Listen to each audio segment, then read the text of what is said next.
मुद्रास्फीति क्या है, इन्फ्लेशन। आज हम देखेंगे इन्फ्लेशन क्या है, मुद्रास्फीति, जो कि इकोनॉमिक के भाषा में इसे मुद्रास्फीति कहते हैं। ऐसे समानता बोलचाल में उसे हम महंगाई का नाम दे सकते हैं।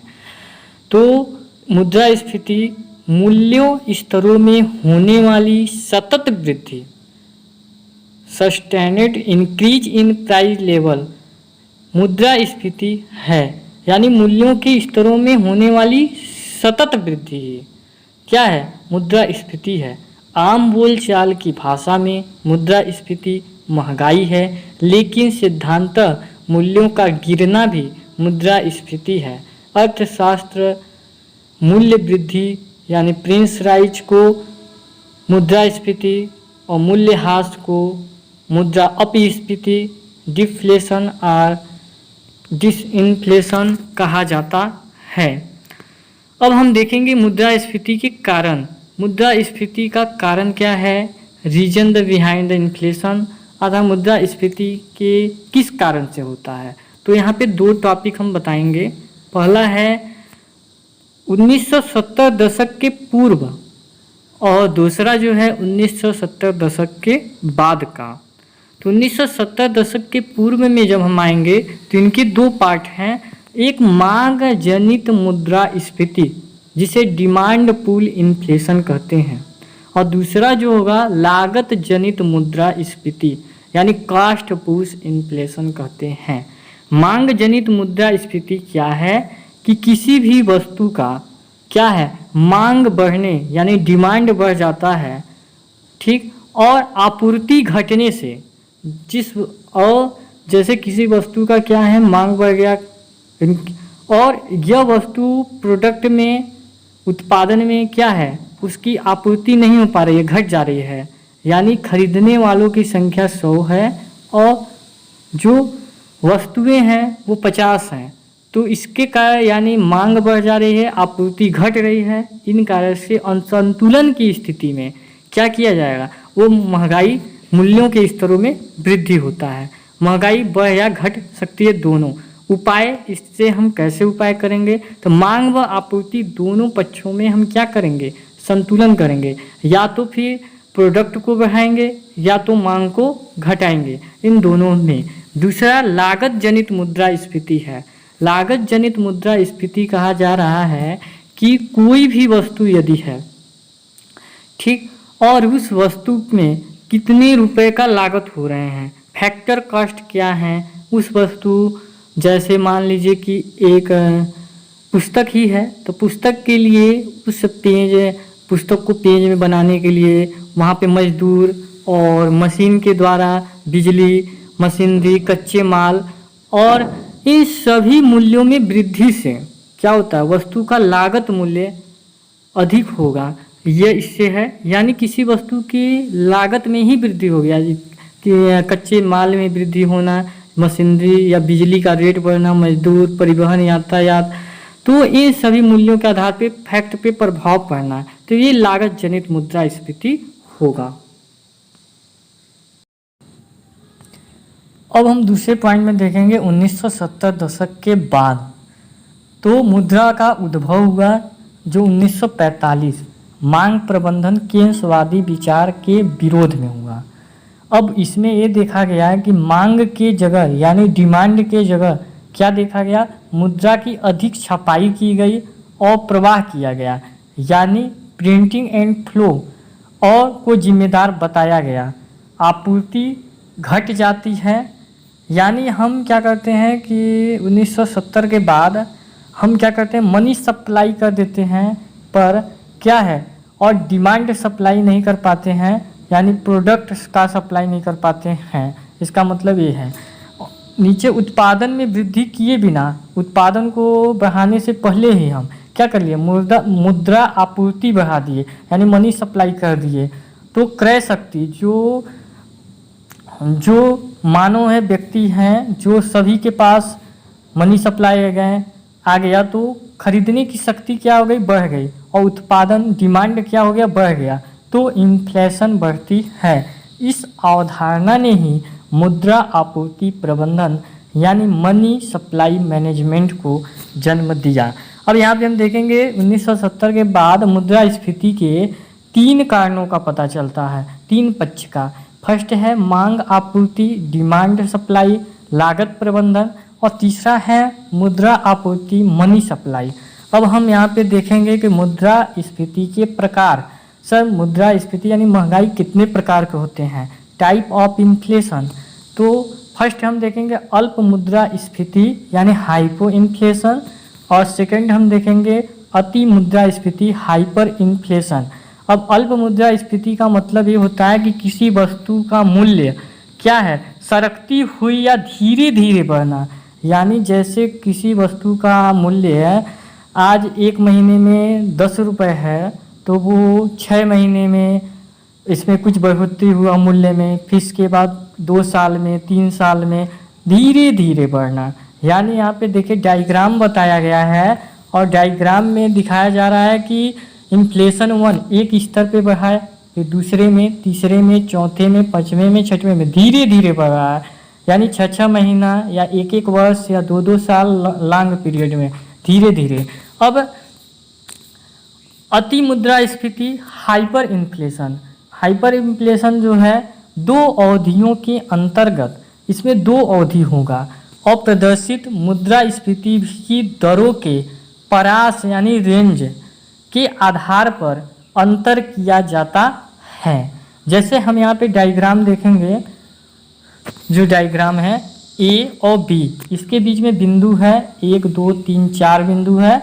यानी वहाँ पे वस्तु का मूल्य मान लीजिए कि 10 रुपये है, पर वहाँ जाकर दूसरे वाले बिंदु में 20 है, 30 है, 40 है, 50 है, 60 रुपये हो गया। तो 10 और 60 के बीच, ए और बी पॉइंट के बीच मध्य के महंगाई का अंतर के आधार पे, परास के आधार पे उसका हम क्या करेंगे, मुद्रास्फीति का पता लगाएंगे। नीचे देखिए इन्फ्लेशन ए पॉइंट है और यहाँ पे लास्ट में बी पॉइंट, 2 अवधियों के बीच।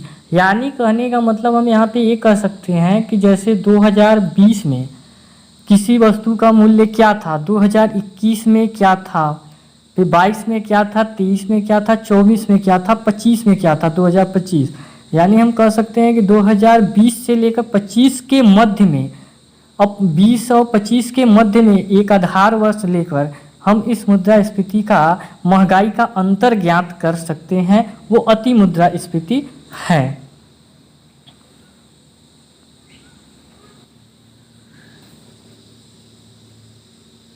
अल्प हमेशा अति से कम होगा। अल्प जो मुद्रास्फीति होगा वो अति मुद्रास्फीति से क्या होगा, कम होगा।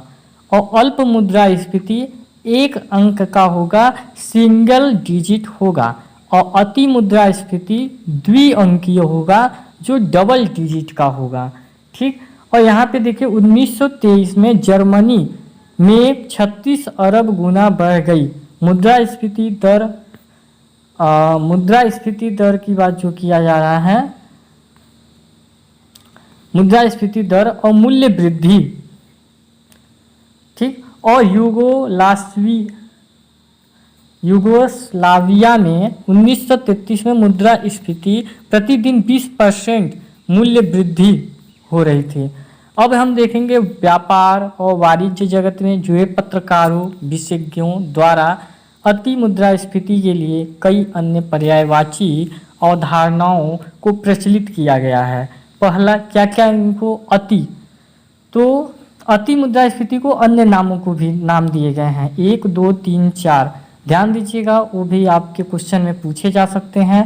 पहला गैल्सिंग मुद्रास्फीति, फिर इसके बाद कुदती मुद्रास्फीति, हॉपिंग इन्फ्लेशन, तीसरा छलांगती मुद्रास्फीति, जंपिंग इन्फ्लेशन, और भागती मुद्रास्फीति, रनवे रनिंग इन्फ्लेशन भी हम कह सकते हैं। इसके अतिरिक्त सरकारी नीतियों द्वारा 2 अन्य प्रकार की मुद्रास्फीति की अवधारणाओं को विकसित हुई है। फर्स्ट है गत्यावरोध मार्गावरोध मुद्रास्फीति, जिसे बॉटलनेक इन्फ्लेशन कहते हैं। गत्यावरोध या मार्गावरोध मुद्रास्फीति को संरचनात्मक मुद्रास्फीति भी कहा जाता है। दूसरा मर्म मुद्रास्फीति, जिसे कोर इन्फ्लेशन भी कहा जाता है। ध्यान देखिए कि अब गत्यात्मक या मार्गरोध मुद्रास्फीति क्या है। तो यहाँ पे दिखाया गया है कि आपूर्ति में अचानक गिरावट, जैसे कोई कंपनी कोई वस्तु का प्रोडक्ट कर रहा है तो उस प्रोडक्ट में हो सकता है मजदूर हड़ताल के चक्कर में या पूंजी निवेश में किसी प्रकार की समस्या से जो कंपनी का जो प्रोडक्ट का काम है वो बंद हो जाता है। तो अचानक आपूर्ति यानी सप्लाई में क्या होता है, गिरावट आ जाती है यानी रुक जाती है। देखिए यहाँ पे फर्स्ट पॉइंट में बताया गया गत्यावरोध यानी गति में, उत्पादन की गति में रुकावट आ गया, मार्ग में रुकावट आ गया, ध्यान रखिएगा। तो उत्पादन में गति में रुकावट, ठीक, ध्यान रखिएगा। और दूसरा मर्म मुद्रास्फीति क्या कह रहा है कि ऊर्जा व खाद्य वस्तुओं को छोड़कर अन्य में मुद्रास्फीति का क्या हो, बोध हो, ठीक, मर्म मुद्रास्फीति हो, ठीक। अब यहाँ पे हम देखेंगे मुद्रा विस्फीति यानी डिफ्लेशन, और एक हम देखेंगे मुद्रा अपस्फीति। तो डिस इन्फ्लेशन, तो मुद्रा विस्फीति का मतलब ये होता है कि जो इन्फ्लेशन होगा यानी मुद्रास्फीति जो होगा वो क्या होगा कि अपनी न्यूनतम सीमा से ही नीचे उतरती है, न्यूनतम सीमा से ही नीचे उतरती है, यानी वो महंगाई की ऊपरी सीमा में न जाकर वह नीचे की ही सीमा में रहती है और नीचे से ही और नीचे उतरना, नीचे से और नीचे उतरना ही क्या है, विस्फीति है यानी डिफ्लेशन है। जहाँ पे हम डायग्राम बनाए हैं देखिए यहाँ पे जो है ये एक जो इन्फ्लेशन 0, इन्फ्लेशन 1, इन्फ्लेशन 2 है। इन्फ्लेशन 0, इन्फ्लेशन 1 न्यूनतम सीमा है, उस पार वाला जो इन्फ्लेशन 2 है वो है आपका क्या कहते हैं ऊपरी सीमा है, यानी महंगाई का उछला स्तर का मूल्य। यहाँ पे इन्फ्लेशन 1 यानी I1 से लेकर I0 नीचे उतरता है, यानी महंगाई अभी गया, मान लीजिए कि इन्फ्लेशन 1 गया यानी महंगाई 5 रुपये से होकर 10 रुपये गया, और 10 रुपये और इनकी उच्चतम सीमा 20 था पर 10 गया तो फिर वह क्या होगा 5 में आ गया, यानी वो न्यूनतम सीमा से ही नीचे उतरना विस्फीति होता है। इसी प्रकार मुद्रा अपस्फीति जो डिस इन्फ्लेशन कहा गया है वो उसके विपरीत होगा। उसके विपरीत ये होगा कि सर इसमें जो होगा महंगाई अपने उच्चतम सीमा से यानी ऊपरी सीमा से यानी इन्फ्लेशन 2 से ऊपरी सीमा से निम्नतम सीमा की ओर उतरना, यानी नीचे उतरना, ऊपरी सीमा में जाकर नीचे उतरना, ठीक। यानी जैसे इन्फ्लेशन 0, इन्फ्लेशन 1, इन्फ्लेशन 2 यानी I1 0, I0, I1, I2 है। तो जैसे ही मान लीजिए कि महंगाई I2 पहुंचा तो यदि वो कम हो रहा है तो I1 हुआ, तो ऊपरी सीमा में जाकर, तो उसे हम क्या कहेंगे, तो जैसे इसमें कहा गया है कि I2 में जाकर फिर I1 हो जाता है तो उसे हम क्या कहेंगे, डिसइन्फ्लेशन कहेंगे। यहाँ पे आपको समझ आ गया। अब हम देखेंगे भारत में मुद्रास्फीति की गणना, हम भारत में मुद्रास्फीति की गणना हम कैसे करेंगे। तो यहाँ पे एक बताया गया नया थोक मूल्य सूचकांक, कई सूचकांकों की सहायता से, इंडेक्स की सहायता से हम क्या करेंगे, मुद्रास्फीति की गणना को देखेंगे, जिसको अंग्रेजी में कहें न्यू।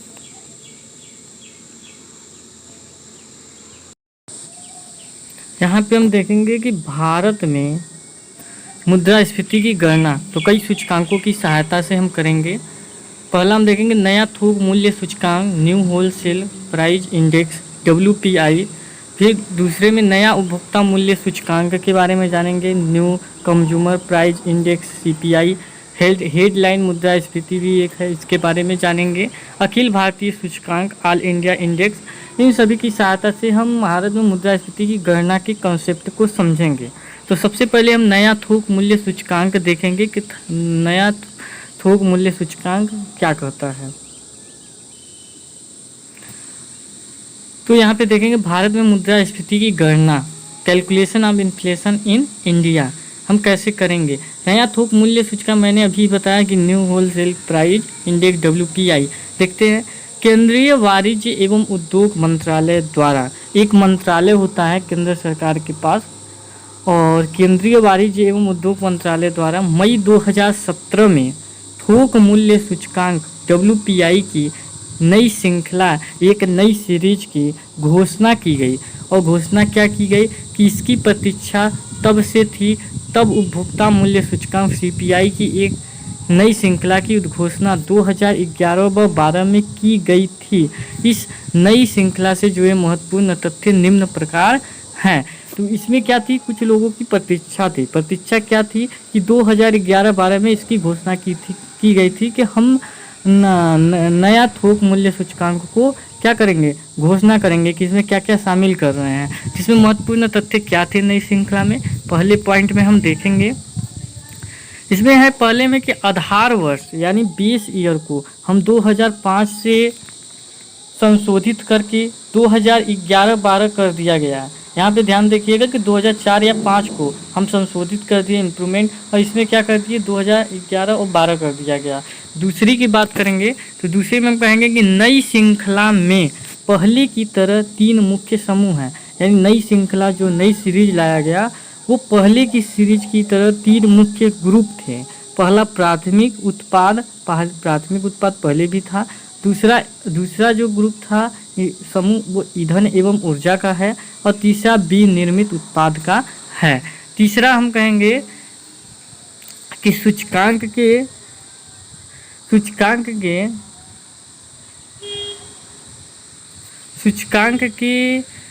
सूचकांक में मदों की संख्या बढ़कर 676 से कितना कर दिया गया, 297 कर दिया गया हो गई। जहां पुरानी श्रृंखला में 199 मद जोड़े गए। पुरानी श्रृंखला में कितना 199 मद, वहीं 146 पुराने मदों को बाहर किया गया और 146 को बाहर कर दिया गया।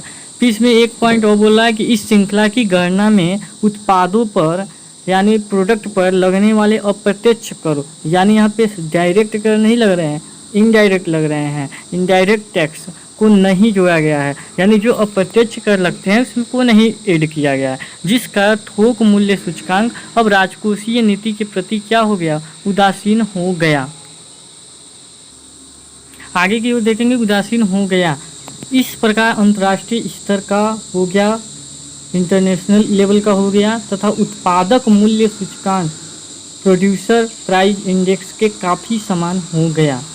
फिर सरकार द्वारा एक नए सूचकांक WPI खाद्य सूचकांक की शुरुआत की गई, जिसमें प्राथमिक उत्पादों एवं विनिर्मित उत्पादों नामक समूह में खाद्य वस्तुओं को डाला गया। तो इसमें क्या किया गया, एक खाद्य सूचकांक की एक शुरुआत की गई, जिसमें प्राथमिक उत्पादों को डाला गया और विनिर्मित उत्पादों को और खाद्य वस्तुओं को डाला गया। फिर देखेंगे सूचकांक के निर्माण में रेखा गणितीय माध्य, जो सूचकांक निर्माण था नई सीरीज की, इसमें रेखा गणितीय माध्य यानी जियोमेट्रिक मीन को अपनाया गया, जैसा कि CPI की गणना में होता है। पहले इसके लिए अंक गणितीय माध्य यानी अरिथमेटिक मीन का उपयोग होता है। फिर इसके बाद अंतर्राष्ट्रीय स्तर पर भी यही अपनाया जाता है। अच्छे तरीके के रूप में यही अंतर्राष्ट्रीय तरीका है। पहली बार सरकार द्वारा एक तकनीकी समीक्षा समिति यानी टेक्निकल रिव्यू द कमेटी की स्थापना की गई, जिससे सूचकांक को आर्थिक प्रतिष्ठा के अनुरूप समीक्षा का कार्य सौंपा गया। ये था आपका नया थोक मूल्य सूचकांक के बारे में। फिर द्वितीय मूल्य सूचकांक हमने बताया था कि नया उपभोक्ता मूल्य सूचकांक क्या है। नया उपभोक्ता मूल्य सूचकांक जिसे न्यू कंज्यूमर प्राइस इंडेक्स यानी जिसे हम CPI कहेंगे देखेंगे। एक कहता है कि सांख्यिकी और कार्यक्रम कार्यान्वयन मंत्रालय के केंद्रीय सांख्यिकी कार्यालय CSO द्वारा जनवरी 2011 में, ध्यान रखिएगा जनवरी 2011 में अखिल भारतीय और राज्य संघ शासित क्षेत्रों के लिए, तो वो राज्य संघ शासित क्षेत्रों के लिए भी है, ग्राम के लिए, शहरों के लिए सम्मिलित उपभोक्ता मूल्य सूचकांक की नई श्रृंखला शुरू की गई। इसमें वर्ष 2010 को आधार वर्ष माना गया। तो इसमें जो है उपभोक्ता वाले में आधार वर्ष कितना बनाया गया, 2010 को माना गया। नई श्रृंखला अंतकालिक तुलना के उद्देश्य से शुरू की गई और अखिल भारतीय और राज्य संघ शासित क्षेत्रों के लिए जनवरी 2011 महीने के लिए अनंतिम सूचकांक इस प्रपत्र के साथ जारी किए गए। कुछ राज्यों संघ शासित क्षेत्रों के सूचकांक जारी नहीं किए गए क्योंकि इन राज्यों संघ शासित क्षेत्रों की अनुसूचियां प्राप्त नहीं की जा सकी। इस सूचकांकों को मार्च 2011 महीने के अंतिम सूचकांक जारी करते समय संशोधित किया जाएगा। यह प्रक्रिया 1 वर्ष की अवधि के लिए जारी रखी गई, 1 वर्ष के लिए। ध्यान रखिए ताकि नई श्रृंखला तब तक स्थिर हो जाए, नई श्रृंखला स्थिर हो जाए और मूल्यों के आंकड़े पर्याप्त रूप के समय पर प्राप्त होने लगे। क्योंकि यह सूचकांक पहली बार जारी किए जा रहे हैं, अतः मुद्रास्फीति की वार्षिक दरों का संग्रह नहीं किया गया है। फरवरी 2015 में CSO द्वारा उपभोक्ता मूल्य सूचकांक में निम्न परिवर्तन किए गए। आधार वर्ष बेस 2005 से संशोधित करके 2011-12 कर दिया गया। उसमें भी सूचकांक में समूहों यानी ग्रुप की संख्या 5 से बढ़ाकर 6 कर दी गई। तो उपभोक्ता वाले में नया थोक मूल्य सूचकांक जो पहला वाला बताया पहले में, उसमें क्या था, ग्रुप की संख्या 3 थी, पर इसमें संख्या 5 से बढ़ाकर 6 कर दिया गया, 1 बढ़ाया गया। नए समूह का नामकरण किया गया। नया समूह का नाम क्या था, तो पहला है पान, तंबाकू एवं नशीले पदार्थ का। क्या है, पान है, तंबाकू एवं नशीले पदार्थ का, जो पहले आहार पेय एवं तंबाकू था। पहले इनका नाम आहार पेय एवं तंबाकू था का समूह एक उप समूह था। अब हम देखेंगे हेडलाइन मुद्रास्फीति क्या है। हेडलाइन मुद्रास्फीति अर्थव्यवस्थाओं का एक शीर्षक हेडलाइन मुद्रास्फीति होता है। भारत अपने WPI आधारित मुद्रास्फीति को शीर्षक मुद्रास्फीति की दर के रूप में उपयोग में लाता था, लेकिन सरकार द्वारा फरवरी 2015 में शुरू किए गए मुद्रास्फीति लक्षण इन्फ्लेशन टारगेटिंग के उपरांत अब CPI आधारित मुद्रास्फीति को अर्थव्यवस्था का हेडलाइन इन्फ्लेशन मान लिया गया है। आर्थिक सर्वेक्षण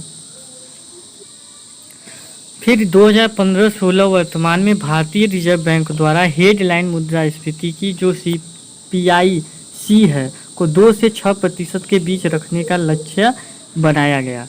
अब हम देखेंगे अखिल भारतीय सूचकांक क्या है। ग्रामीण, शहरी और संयुक्त ग्रामीण तथा शहरी क्षेत्रों के लिए सामान्य समूह तथा उप समूह स्तर के जनवरी 2011 के उपभोक्ता मूल्य सूचकांक जारी किए गए और ग्रामीण शहरी संयुक्त सामान्य सूचकांक क्रमशः 107, 104, 106 दिया गया, जिसमें देखिए समूह ग्रामीण शहरी और संयुक्त ग्राम शहरी है। यानी इसमें ये ध्यान रखिए कि एक ग्राम है, एक शहरी है, एक ग्रुप जो है वो संयुक्त है, ज्वाइंट है, ग्राम और शहरी दोनों मिला के। जैसे आहार पेय एवं तंबाकू देखिए ग्रामीण में 59.31 है, शहर में 37.15 है, संयुक्त में 49.71 है। इसी पर इधर एवं प्रकाश में देख लीजिए, इसी प्रकार कपड़े बेडिंग एवं जूते में देख लीजिए, हाउसिंग में देख लीजिए, विविध में देख लीजिए। सकल टोटल जो है ग्राम का 100 है और शहरी का भी 100 है और ये तीनों का सबका 100 है। फिर हम मुद्रास्फीति के दर की बात करेंगे। मुद्रास्फीति की दर, तो मुद्रास्फीति की दर के बारे में बात करते हैं। यहाँ पे हम देखेंगे मुद्रास्फीति की दर, रेट ऑफ इन्फ्लेशन। मुद्रास्फीति की गणना हम बिंदु से बिंदु यानी सब पॉइंट टू पॉइंट विधि से की जाती है। यह अर्थशास्त्र की एक ऐसी अवधारणा है जिसमें विशेष अवधि की तुलना के लिए एक विशेष अवधि, ध्यान रख लीजिएगा, विशेष अवधि की बात कर रहा है और सामान्य अवधि विधि का उपयोग इसमें नहीं किया जाता है।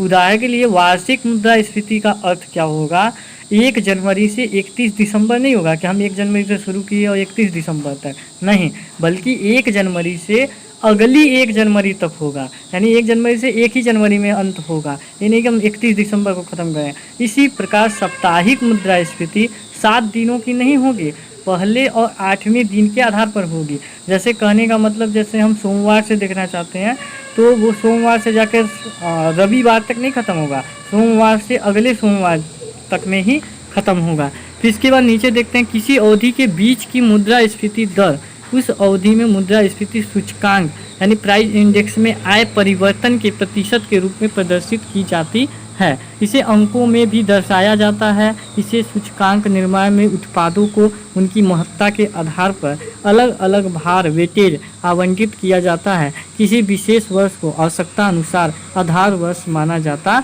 है। यानी यहाँ पे ये है कि जैसे हम सोमवार में किसी वस्तु की महंगाई, जैसे मान लीजिए आलू है, आलू में ही कहा जाए कि सोमवार में आलू की रेट 20 रुपये थी, फिर इसके बाद अगले सोमवार आते तक में क्या हुआ, आलू की रेट निरंतर बढ़ती गई, तो जो बीच में बढ़ेगी और इसके बाद अगले सोमवार के आलू की रेट 25 होगी, तो इन दोनों के बीच में अंतर के आधार पर दर हम तय करेंगे। ठीक, फिर देखेंगे मुद्रास्फीति के प्रभाव यानी इफेक्टेड ऑफ इन्फ्लेशन। पहला क्या प्रभाव है, इनके प्रभाव पहला है ऋण लेने वाले पर, यानी जो ऋण लेगा, जो कर्ज लेगा, जो उधार लेगा, उस पर भी प्रभाव पड़ेगा महंगाई का। दूसरा, ऋण देने वाले पर भी, जो ऋण देगा उस पर भी, जो लेगा उस पर भी। तो लेने और देने 2 पॉइंट याद कीजिए। तीसरा पॉइंट मांग पर, मांग पर भी, सप्लाई पर भी। महंगाई यदि देखें कोई वस्तु या प्रोडक्ट का मूल्य क्या होगा, यदि कम है तो बहुत ज़्यादा डिमांड होगा, बहुत ज़्यादा खरीद सकते हैं। महंगाई होता है तो कुछ चीज़ का क्या करते हैं, कुछ हम कम खरीदना शुरू कर देते हैं या ज़रूरत पड़ने पे खरीदते हैं। ऋण का आवंटन, ऋण का आवंटन करना, ऋण को बांटना, वितरण करना, इस पे भी क्या होता है, प्रभाव पड़ता है। फिर इसके बाद आगे देखते हैं, फिर इसके बाद देखिए निवेश पर। निवेश पर यानी कहने का मतलब कि पूंजी पर भी महंगाई देखे। जैसे मान लीजिए कोई अपना एक छोटा सा दुकान डालना चाहता है, तो पहले की अपेक्षा मान लीजिए आज 2021 या 22 है, यदि वो 2014 में वह दुकान किसी भी वस्तु का डालना चाहता है, तो वो 1 लाख में बहुत ज़्यादा वस्तु अपने प्रोडक्ट को रख पाता। पर यदि यही अपेक्षा पे आज वो दुकान 1 लाख में खुले, तो वो उतने ही वस्तु यानी सामानों को नहीं रख सकता, तो वो अंतर हो जाएगा, उनमें अभी ज़्यादा पूंजी की ज़रूरत होगी महंगाई के आधार पर। इसलिए निवेश पर भी, विनिमय दर पर भी, और विनिमय दर पर भी, निर्यात पर भी, आयात पर भी, वेतनभोगी पर भी, स्वरोजगारी पर भी प्रभाव पड़ेगा, बचत पर भी पड़ेगा, करों पर, आय पर, और क्या कर सकते हैं, व्यय पर, अर्थव्यवस्था पर। अब इसको हम विस्तार से देखेंगे, इसका मतलब क्या होगा। देखिए यहाँ पे हम देखते हैं मुद्रास्फीति के प्रभाव, इफेक्ट ऑफ इन्फ्लेशन। मुद्रास्फीति के अर्थव्यवस्था और विविध आर्थिक गतिविधियों पर बहुआयामी प्रभाव पड़ते हैं सर, जिन्हें हम इस प्रकार देख सकते हैं। कैसे देखेंगे, पहला, ऋण लेने वाले पर, यानी ऋण लेने वाले को मुद्रास्फीति के बढ़ने से लाभ होता है और वृद्धि की मात्रा के बराबर।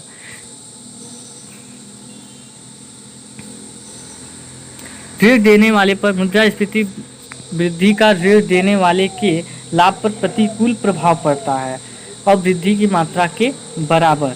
मांग पर, मुद्रास्फीति में वृद्धि का मांग वृद्धिकारी प्रभाव पड़ता है और उत्पादन बढ़ाने का संकेत मिलता है। ऋण आवंटन, मुद्रास्फीति की वृद्धि ऋण आवंटन की दर को बढ़ाती है क्योंकि कर्ज लेना सस्ता हो जाता है।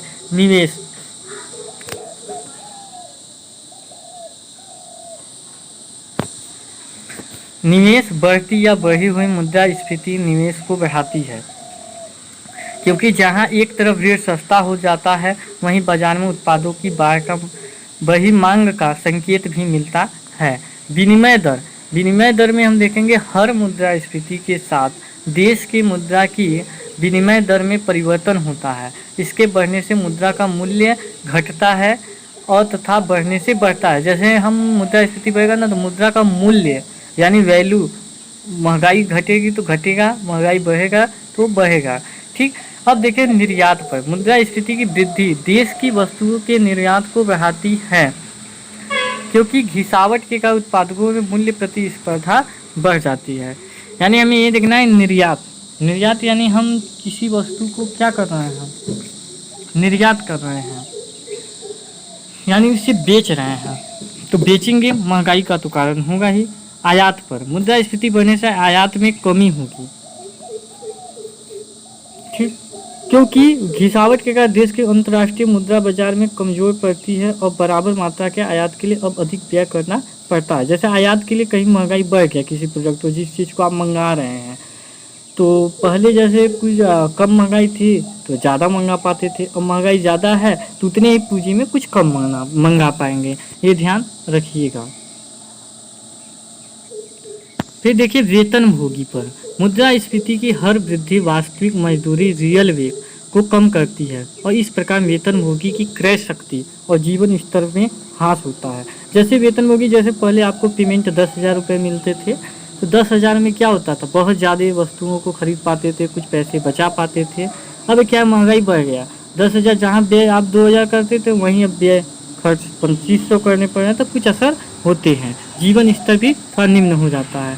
स्वरोजगारी पर इन पर वही मुद्रास्फीति का काफ़ी कम प्रभाव पड़ता है क्योंकि इनके द्वारा उत्पादित वस्तुओं और सेवाओं की भी मूल्य वृद्धि होती है जिससे इनकी आय में समतुल्य वृद्धि हो जाती है और महंगाई का प्रभाव उदासीन हो जाता है।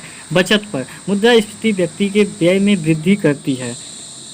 तो बचत पर मुद्रास्फीति महंगाई क्या है, उनके खर्च पे वृद्धि करते हैं जिससे अर्थव्यवस्था की बचत दर गिरती है। भाई हम महंगाई ज़्यादा हो गया तो हम बचा कम पा रहे हैं, पहले ज़्यादा बचा पाते थे।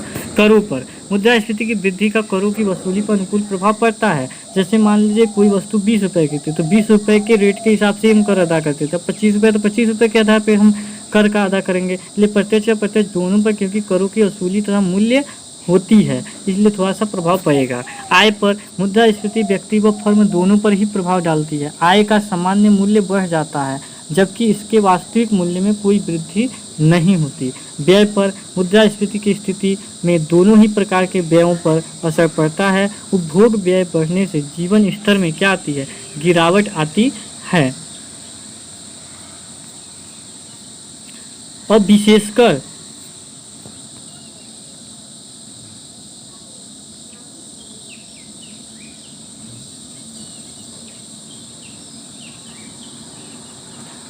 कम आय वाले व्यक्तियों में तथा लोग इस व्यय में कटौती करना चाहते हैं, वहीं निवेश बढ़ता है क्योंकि ऋण का वास्तविक खर्च घट जाता है।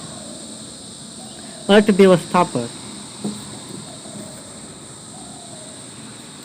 हालांकि ऊपरी वर्णित सभी घटक अर्थव्यवस्था से ही जुड़े हैं, फिर भी हमें मुद्रास्फीति का अर्थव्यवस्था पर पड़ने वाले सामान्य प्रभाव को भी जानना चाहिए। क्या जानना चाहिए? प्रत्येक अर्थव्यवस्था के लिए मुद्रास्फीति दर का एक विशेष परास रेंज ही उचित होता है। भारत के लिए यह 4 से 5% माना जाता है। विशेषज्ञों के अनुसार प्रत्येक अर्थव्यवस्था में संबंधित परास के पार की मुद्रास्फीति प्रतिसार, सुस्ती, मंदी जैसी समस्याएं उत्पन्न कर सकती हैं। अब हम देखेंगे संशोधित थोक मूल्य सूचकांक। अभी हम नए थोक मूल्य सूचकांक पढ़े थे, ठीक। अब हम क्या संशोधित, इस पर कुछ सुधार करके फिर नया थोक मूल्य सूचकांक को जारी किया गया है। ये देखेंगे कि इसमें क्या नया किया गया है। दूसरे में हम देखेंगे उत्पादन मूल्य सूचकांक। उत्पादन मूल्य सूचकांक देखेंगे, प्रोडक्ट प्राइस इंडेक्स PPI। अभी हमने उपभोक्ता मूल्य सूचकांक देखा था, उत्पादक नहीं। फिर तीसरा हम आवासीय मूल्य सूचकांक, हाउसिंग प्राइस इंडेक्स देखेंगे। स्क्यूफ्लेशन देखेंगे कि स्क्यूफ्लेशन वर्ड क्या है, इसकी महत्ता क्या है। मुद्रास्फीति वैश्विकरण क्या है, इन्फ्लेशन इन ग्लोबलाइजेशन, और डबल डिप्रिसिएशन क्या है, ये हम देखेंगे, ठीक। इसके बाद हम लास्ट में देखेंगे अर्थव्यवस्था के चक्र यानी साइकिल ऑफ इकोनॉमिक, ठीक। तो ये सब हम देखेंगे और अभी देखते हैं। अब हम देखेंगे संशोधित थोक मूल्य सूचकांक, revise the wholesale price index. हम देखेंगे यहाँ पे आधार वर्ष 2011-12 के लिए के नए थोक मूल्य सूचकांक की श्रृंखला का सरकार द्वारा घोषणा कर दी गई और पुरानी श्रृंखला का आधार 2004 व 5 था।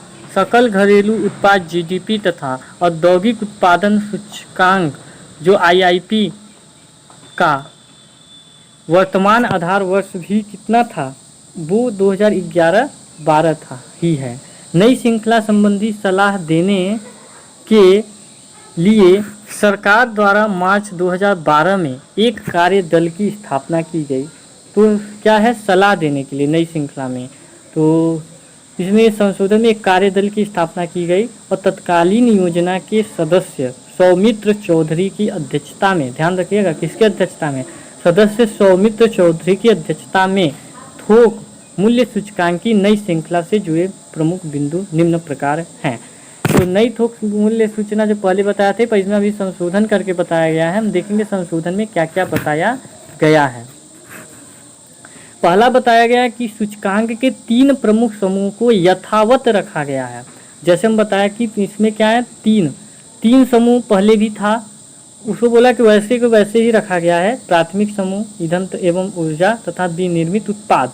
अब हम देखेंगे कि मदों की संख्या 676 से 697 हो गई है। कुल 146 पुराने मदों को हटाकर इसमें 199 नई मदों को जोड़ा गया। यह कुछ समझ आया। फिर मूल्य कोटेशन की संख्या में वृद्धि 52% किए जाने से यह सूचकांक पहले से अधिक प्रतिनिधित्वकारी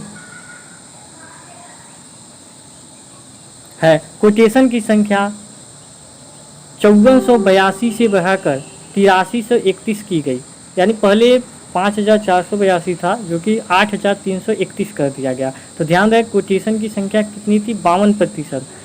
ठीक, और 52% में क्या 5482 से बढ़ाकर 8331 कर की गई। अब तीसरा हम कह रहे हैं कि वस्तुओं के मूल्यों की गणना में अप्रत्यक्ष करों यानी इनडायरेक्ट टैक्स को शामिल नहीं किया गया था। पहले वाले में क्या था, अप्रत्यक्ष करों को नहीं शामिल किया गया था। इस प्रकार यह सूचकांक अंतर्राष्ट्रीय तौर पर अवधारणात्मक रूप से उत्पाद मूल्य सूचकांक यानी प्रोड्यूसर प्राइस इंडेक्स के समान था, उत्पाद मूल्य सूचकांक के समान था। तो फिर मदों के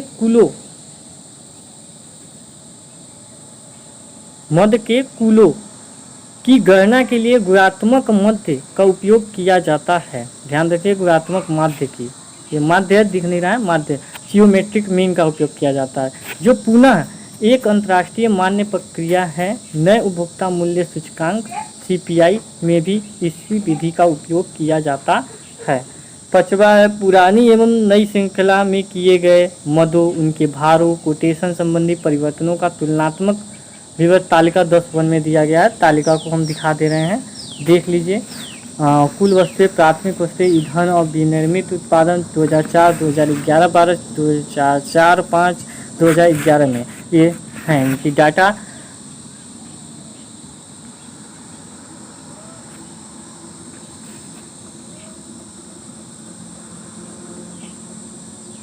फिर एक पॉइंट हम और देखेंगे संशोधित मूल्य सूचकांक में, जो यहाँ पे ये दिखा रहा है कि खाद्य पदार्थों यानी प्राथमिक समूह के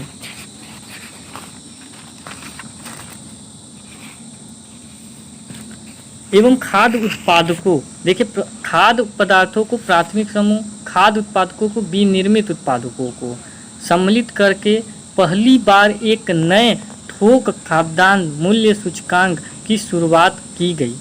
CSO द्वारा पहले से जारी किए जा रहे उपभोक्ता खाद्य मूल्य सूचकांक CFPI के साथ मिलकर यह सूचकांक खाद्य पदार्थों के मूल्यों के प्रबोधन को बेहतर बनाएगा।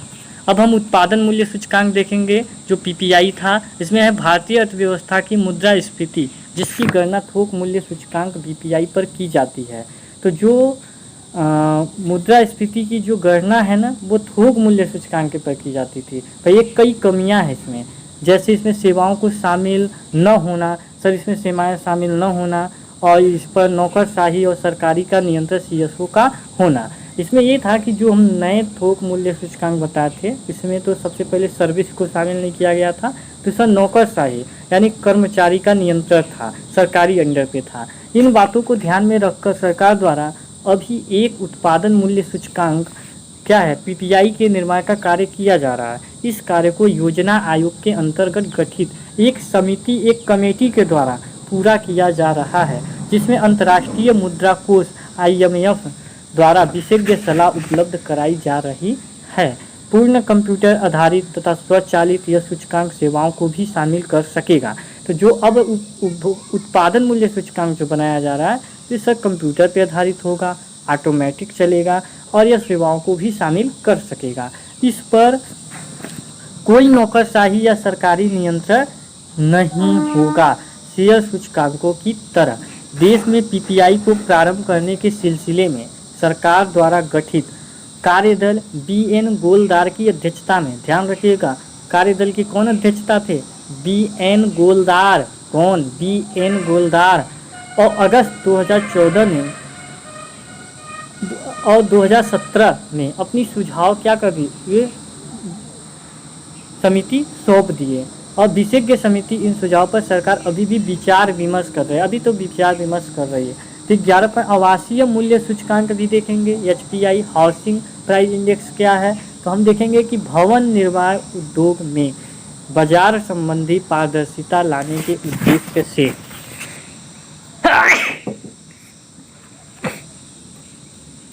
सरकार द्वारा आवासीय मूल्य सूचकांक एचपीआई के निर्माण पर कार्य किया जा रहा है था। 9 जुलाई 2007 को, ध्यान रखिएगा कि 9 जुलाई 2007 को सर, तो 9 जुलाई की बात है, 9 जुलाई 2007 को सरकार द्वारा इस प्रकार के एक सूचकांक की घोषणा की गई जिसे NHB रेजिडेक्स नामक इस सूचकांक का विकास देश के आवासीय ऋण नियामक राष्ट्रीय आवास बैंक नेशनल हाउसिंग बैंक द्वारा किया गया है।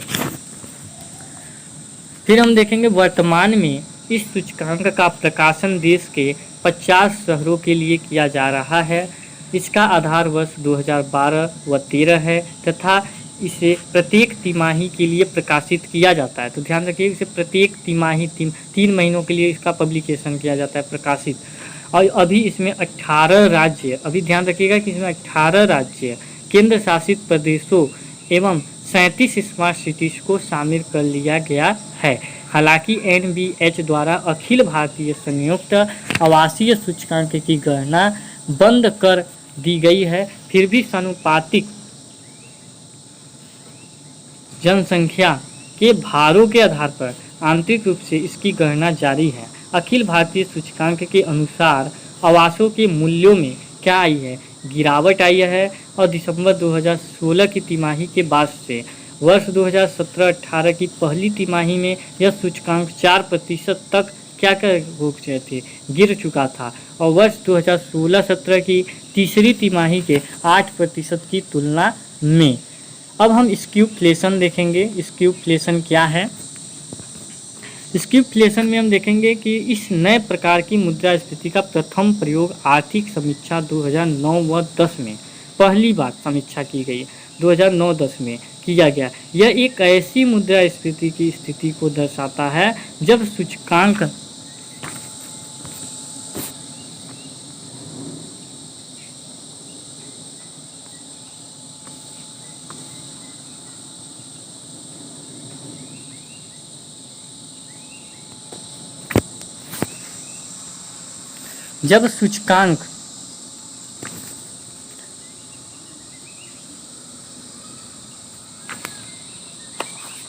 निर्माण के बास्केट में डाले गए वर्गों में से किसी एक वर्ग की महंगाई दूसरे पर प्रभाव नहीं डाले।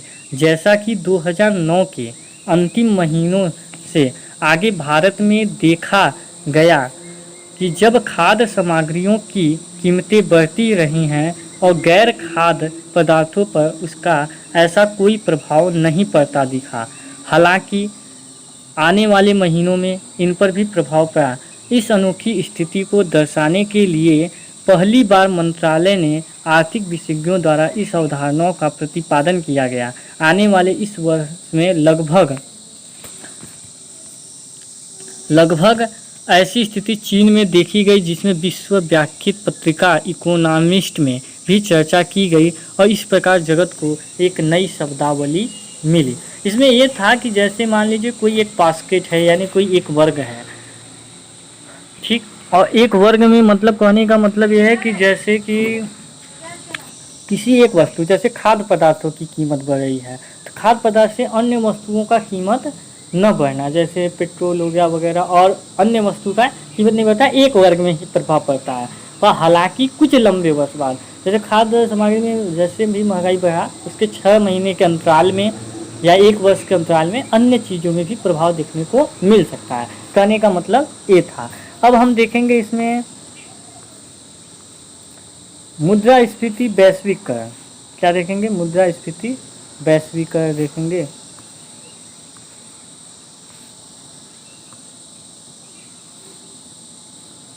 मुद्रास्फीति वैश्वीकरण देखेंगे कि वैश्वीकरण की प्रक्रिया के बलवती होने के साथ साथ मुद्रास्फीति की प्रकृति और स्वरूप में भी परिवर्तन आया है। आज से कुछ ही वर्षों पूर्व तक मुद्रास्फीति को किसी अर्थव्यवस्था का एक निजी मुद्दा माना जाता था, लेकिन अब ऐसा नहीं रह गया। विश्व की अनेक सरकारों द्वारा बार बार आयातित मुद्रास्फीति की चर्चा की जाने लगी है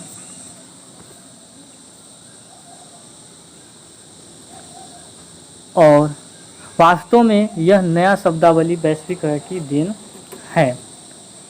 इसके बाद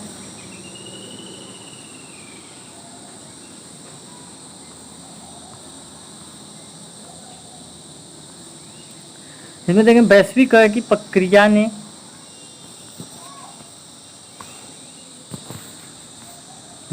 प्रक्रिया ने संबंधित विश्व अर्थव्यवस्थाओं को आपस में पहले से ही कहीं उच्च स्तर पर अंतर संबंधित किया है। इस प्रकार से किसी एक अर्थव्यवस्था की आर्थिक तेजी या सुस्ती की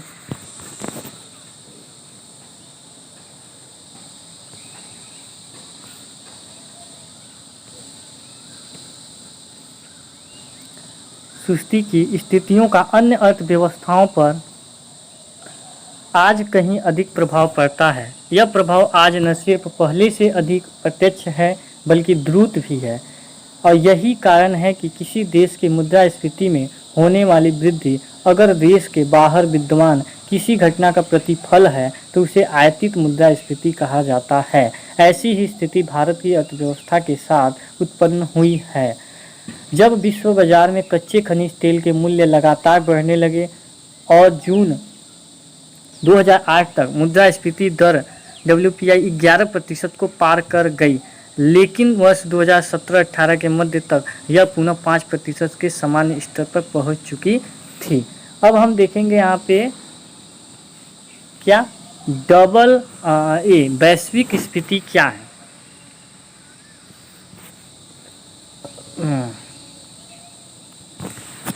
वैश्विक स्फीति हमेशा से ही एक रोचक विषय रहा है। वैश्वीकरण की प्रक्रिया की शुरुआत के बाद इसमें और भी रोचकता आई है। अगर वर्तमान समय को देखा जाए तो जहां एक ओर जापान अपनी अति निम्न मुद्रास्फीति दर से परेशान है पिछले 10 से भी अधिक वर्षों में, वहीं दूसरी तरफ भारत उच्च मुद्रास्फीति दरों से परेशान रहा है वर्ष 2009, 13, 14 तक। फिर जहां तक मुद्रास्फीति के देशों के बीच होने वाले लेन देन पर प्रभाव का प्रश्न है तो यह प्रक्रिया वैश्वीकरण के कारण निश्चित तौर पर और गतिज हो गई, लेकिन इसका संबंध संबंधित देशों की राजकोषीय नीति से भी है। जहां भारत पिछले कई वर्षों से अपस्फीति पर राजकोषीय नीति अपना रहा है, वहीं जापान ठीक इसके विपरीत करता रहा है। दूसरी तरफ वैश्विक संकट वर्ष 2007-8 के उपरांत पश्चिमी विकसित देश भी निम्न स्फीति से जूझ रहे हैं। उपभोक्ता मांग की बढ़ाने के उद्देश्य से किए गए मौद्रिक एवं राजकोषीय नीति बदलाव का काफ़ी निम्न स्तरीय प्रभाव पड़ता देखा गया। कुल मिलाकर वर्ष 2017-18 के मध्य तक वैश्विक मुद्रास्फीति अधिकतर विकसित देशों में सामान्य यानी नॉर्मल से कम बनी हुई थी। यह इन देशों के साथ साथ भारत के लिए भी एक चिंता का कारण बना हुआ है। आर्थिक विशेषज्ञों का मानना है कि तेजी से वैश्वीकृत हो रही अर्थव्यवस्थाओं को आज से पहले की तुलना में कहीं अधिक कुशलता से प्रबंधित और विनियमित करने की आवश्यकता है। ऐसा नहीं किए जाने पर वैश्वीकरण उन देशों के लिए काफ़ी खतरनाक साबित होगा जिन पर वैश्वीकरण आर्थिक प्रबंधन का ऋणात्मक प्रभाव पड़ेगा। वास्तव में इस नए दौर में वैश्वीकृत हो रही अर्थव्यवस्थाओं को वैश्वीकरण का लाभ लेने के लिए नई सूझबूझ और बेहतर राजनयिक सोच का विकास करना होगा। अब हम देखेंगे यहाँ पे एक पॉइंट और है, डबल डीप रिसेशन। ध्यान से समझिएगा।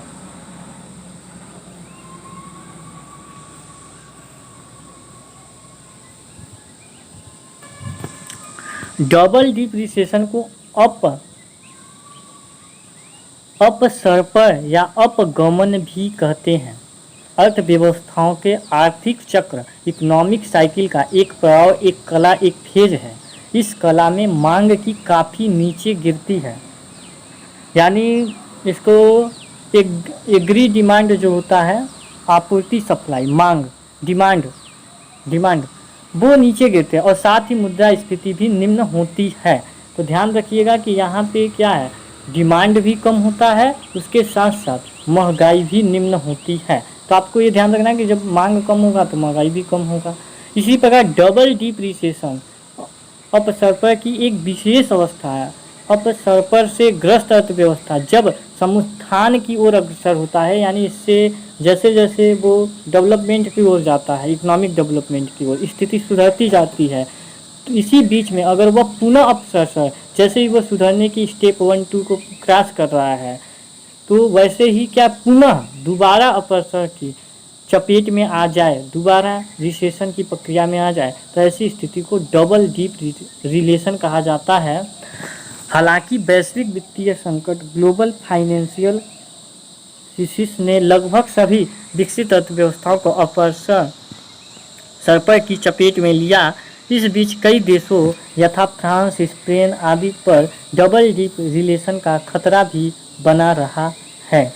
फिर लिखा अर्थव्यवस्था के चक्र, इम्पॉर्टेंट टॉपिक है लास्ट में जो कि हम देख रहे थे और इसको हम अच्छी तरह से समझाएंगे, देखिएगा। अर्थव्यवस्था के चक्र में कहा गया कि सभी अर्थव्यवस्थाएं अपनी आर्थिक नीतियों द्वारा जो प्रथम उद्देश्य पूरा करना चाहती है वो निरंतर वृद्धिमान रहना है। तो कोई भी चाहता है इकोनॉमिक में कि हम अपनी पॉलिसी से क्या करें, निरंतर कंटिन्यू क्या करें, ग्रोथ करते रहें, डेवलपमेंट करते रहें, अपनी आर्थिक समृद्धि करते रहें, इकोनॉमिक ग्रोथ ठीक को उच्च स्तरीय रखना ही उनका प्रथम लक्ष्य होता है। क्योंकि इन्हीं के उपार्जन को युक्त निवेशित करके हम आर्थिक विकास या फिर मानव विकास यानी ह्यूमन डेवलपमेंट को सुनिश्चित किया जा सकता है। लेकिन अन्य कारणों से अर्थव्यवस्थाएं यदा कदा वृद्धि के बजाय क्या होता है, विपरीत स्थितियों में जाती रहती है। किसी भी अर्थव्यवस्था की इन स्थितियों को चक्र यानी साइकिल कहा जाता है तथा इनका समृद्धि, विकास, ग्रोथ एंड डेवलपमेंट पर प्रतिकूल प्रभाव पड़ता है। इन चक्रों की कलाएं, अवस्थाएं या फेज भी कहा जाता है। सरकार अपनी आर्थिक नीतियों में इसमें क्या करती है, बदलाव करती है, चेंज करती है ताकि अर्थव्यवस्थाओं को पुनः समृद्धि की ओर अग्रसर किया जा सके। अर्थव्यवस्थाएं निम्न समष्टि यानी माइक्रो और व्यष्टि माइक्रो कारणों से निम्न 4 चरणों में विद्यमान हो सकती है। तिनके जो चक्र हैं तो 4 हैं, कम से कम आगे चक्र को ध्यान से देख लीजिए। चक्र यहाँ पे जो बताया गया है आगे समझिए। चक्र में बताया गया एक सुस्ती होगा जिसे स्लैकनेस या स्लो डाउन कहते हैं। सुस्ती, पहला सुस्ती होगा, दूसरा स्थगन होगा, स्टैग्नेशन,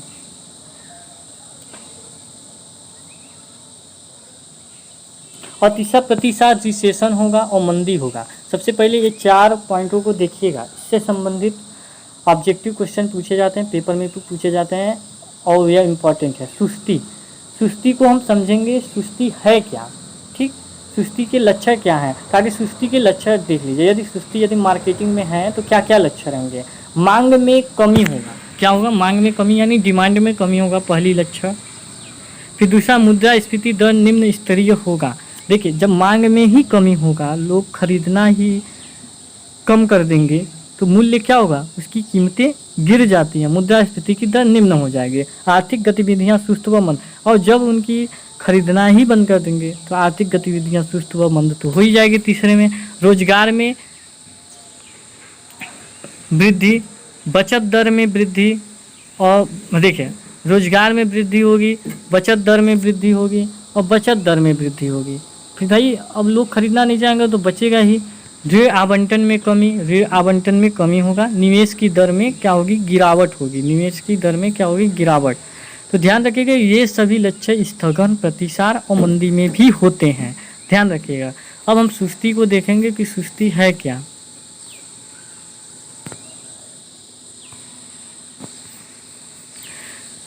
इस स्थिति में आर्थिक समृद्धि दर सामान्य अवधि से नीचे आ जाती है। इसके मुख्य लक्षण निम्न है, यहाँ पे बताया गया है। मांग में कमी, मुद्रास्फीति दर निम्न स्तरीय, आर्थिक गतिविधियां सुस्त, रोजगार वृद्धि दर निम्न होगा। तो वृद्धि दर निम्न होगा, यहाँ पे हम क्या पढ़े थे, थोड़ा सा देख लेते हैं। रोजगार वृद्धि, रोजगार में वृद्धि, इसमें वृद्धि दर निम्न होगा, ध्यान रखिएगा। यहाँ पे थोड़ा सा गलत हो गया है कि रोजगार में वृद्धि, तभी हमें भी लगा कि रोजगार में वृद्धि कैसे होगा। तो रोजगार में वृद्धि दर में निम्न, वृद्धि दर में निम्न होना, तो ये निम्न होगा, रोजगार निम्न होगा, यह ध्यान रखिएगा क्योंकि यहाँ पे थोड़ा सा ये हो गया है। तो इसके बाद हम देखते हैं आर्थिक गतिविधियाँ सुस्त व मंद, हाँ ये देख लिए। फिर यहाँ पे देखते हैं बचत दर में वृद्धि, बचत तो होगी, ऋण आवंटन में कमी होगी, कम। देखिए अब ऋण आवंटन, लोग खरीदना ही नहीं चाहेंगे तो हम ऋण क्यों थे, तो ऋण में कमी होगी। निवेश की दर में गिरावट, जब सस्ती होगी तो निवेश पूंजी के दर, कम पूंजी लगाना पड़ेगा। स्थगन, देखिए स्थगन,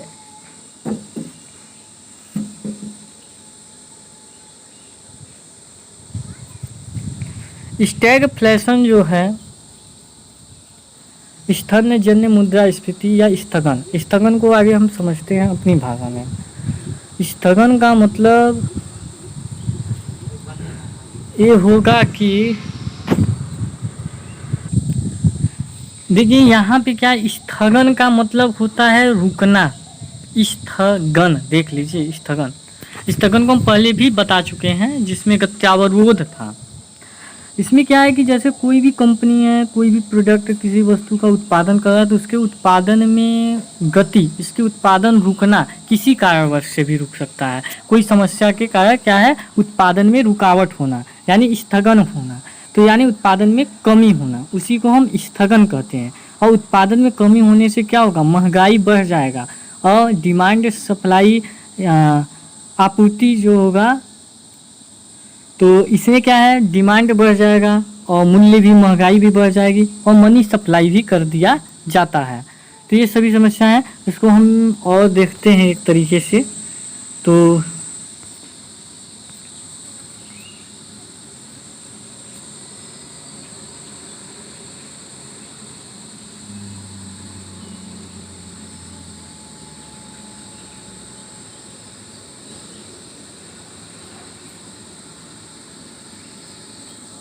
यहाँ पे हम देखेंगे, थोड़ा सा समझेंगे।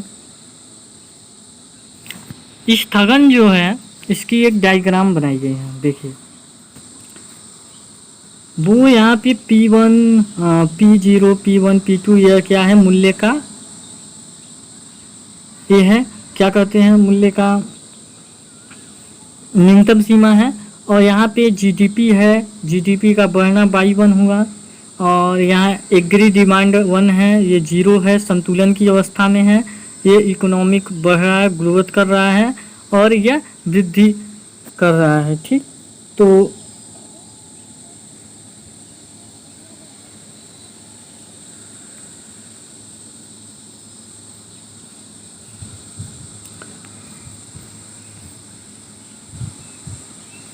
बेरोजगारी में वृद्धि होती है। देखिए स्थगन, प्रोडक्ट रुक जाएगी तो बेरोजगारी तो रुक ही जाएगा। कीमतों में वृद्धि होगी, ये हमने बताया ही था। इसमें मनी सप्लाई किया जाता है, एग्री डिमांड भी बढ़ता है, मूल्य, महंगाई भी बढ़ेगा, जीडीपी बढ़ेगा, तो उत्पादन में क्या होगा, कमी होगा, यह ध्यान देख लीजिएगा। इसमें क्या है, किसी वस्तु में क्या होता है कि किसी वस्तु में यदि हम मनी सप्लाई करते हैं, ठीक, तो मनी सप्लाई करने से क्या होता है, उस वस्तु की मांग, हाँ मनी सप्लाई से वस्तु में मांग बढ़ जाती है, यानी एग्री डिमांड 1 हो जाता है। तो इससे क्या होता है, महंगाई बढ़ता है, महंगाई बढ़ता है तो इसको लॉन्ग टाइम के लिए किया जाता है। तो धीरे धीरे क्या होता है, प्रिंट 1 प्रिंट 2 की ओर भी बढ़ जाता है।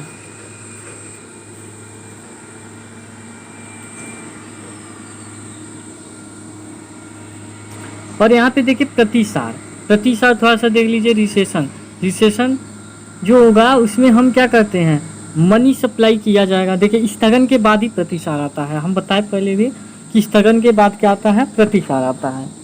तो अब तो रुक गया है, रुक गया यानी मंदी आ गया है, यानी मतलब रुकावट हो गई है, महंगाई भी बढ़ गया है सर, कीमतों में वृद्धि हो गई, बेरोजगारी, इसको सुधार करने के लिए अब हम क्या करेंगे, फिर से मनी सप्लाई किया जाएगा, यानी प्रतिसार, प्रतिसार यानी फैलाया जा रहा है, क्या मनी को फैलाया जा रहा है, तो मनी सब फैलाया जाएगा, फिर मूल्य में वृद्धि होगी, मंदी को दूर करने के लिए पर किया जाता है, स्थगन से निपटने के लिए। फिर इसके बाद मंदी आ जाता है, तो मंदी ध्यान रखिएगा, मंदी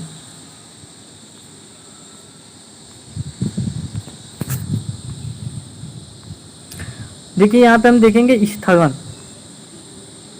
ठीक, और स्थगन को ध्यान से देखते हैं। फिर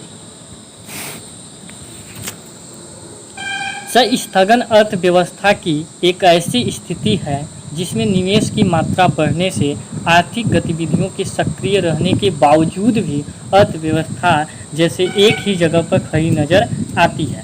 यहाँ पे ये कह रहा है कि हम यदि पूंजी भी बढ़ा देते हैं तब भी आर्थिक जो गतिविधियाँ हैं एक्टिव के बावजूद भी वो क्या एक ही जगह पे खड़ी है। इसके सारे लक्षण जो हैं ध्यान रखिएगा, इसके सारे लक्षण सुस्ती के समान हैं और इससे सुस्ती के बदतर चर माना जाता है, सुस्ती से दम खराब चर स्थगन माना जाता है। इस स्थिति में अगर अर्थव्यवस्था को नहीं निकाला जाए तो वह प्रतिसार की समस्या आ जाती है। यदि स्थगन से हम न करें तो वह प्रतिसार आ सकती है जो अंततः मंदी, डिप्रेशन का रूप धारण कर सकती है।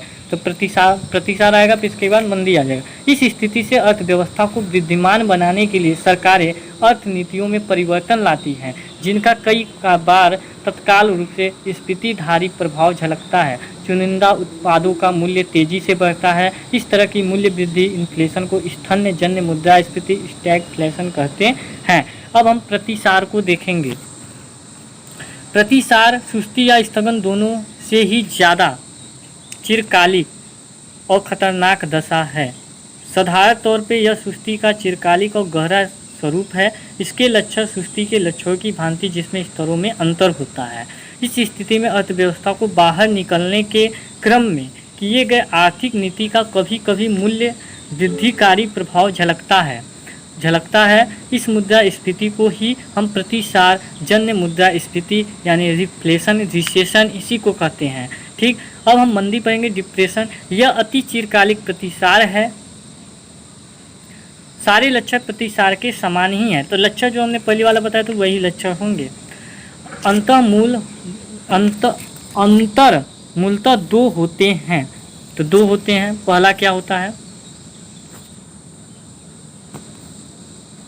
पहला होता है मांग में आती कमी के समक्ष। मांग में आती कमी यानी डिमांड कम होता है, उसके समक्ष अपने उत्पाद के मूल्यों में कमी करके अब हम क्या करते हैं, रेट भी यानी प्राइस भी कम करके प्रतिस्पर्धा बने रहने के क्रम में इस चरण में कंपनियां मजदूर की बलात् छटनी, फोर्स लेबर कट करती हैं। यानी भाई क्या होता है, इसमें कुछ हम मजदूरों को कम भी देते हैं और यह स्थिति सामान्य जनरल स्तर होने लगती है। मजदूरों की सामान्य बलात् छटनी मंदी है और ऐसी छटनी जब स्वैच्छिक किस्म की हो, जैसे 1990 के मध्य भारत द्वारा लागू स्वैच्छिक सेवा निवृत्ति योजना प्रतिसार है। ध्यान रखिएगा, 1990 के मध्य भारत द्वारा स्वैच्छिक सेवा यानी इच्छा से सेवा करना, निवृत्ति योजना प्रतिसार होगा, इच्छा से सेवा करना। स्वैच्छिक सेवा यानी इच्छा से सेवा कर रहे हैं हम, तो वो प्रतिसार होगा। दूसरा, अर्थव्यवस्था पर सरकारी नियंत्रण लगभग समाप्त हो जाता है। प्रतिसार में यह नियंत्रण कम से कम कायम रहता है। इस तरह की मंदी का विश्व अर्थव्यवस्था को अब तक एक ही बार सामना करना पड़ा, वर्ष 1929 की महान मंदी, ग्रेट डिप्रेशन। भारतीय अर्थव्यवस्था वर्ष 1996 से 97 में हाल में ही प्रतिसार जनक लक्षण प्रस्तुत कर रही थी, जिसमें समाचार पत्रों में मंदी तक कहा गया। इसे मंदी कहना सर्वथा गलत होगा। तो दोस्तों, आज हमारे इकोनॉमिक का मुद्रास्फीति चैप्टर पूरा होता है और हम अगले वाले वीडियो में आगे हम मुद्रास्फीति से संबंधित ऑब्जेक्टिव क्वेश्चन परीक्षा पैटर्न के आधारित यूपीएससी 2022 से 2020-2021 में किस टाइप के प्रश्न पूछे जाते हैं उस पर हम चर्चा करेंगे। यदि यह वीडियो हमारा पसंद आया हो तो हमारे चैनल को सब्सक्राइब कीजिएगा और वीडियो को लाइक कीजिएगा और कमेंट कीजिएगा और शेयर कीजिएगा अधिक से अधिक लोगों में। इस चैनल पे UP TET, MP TET, CG TET, C TET आदि की तैयारी कराई जाती है।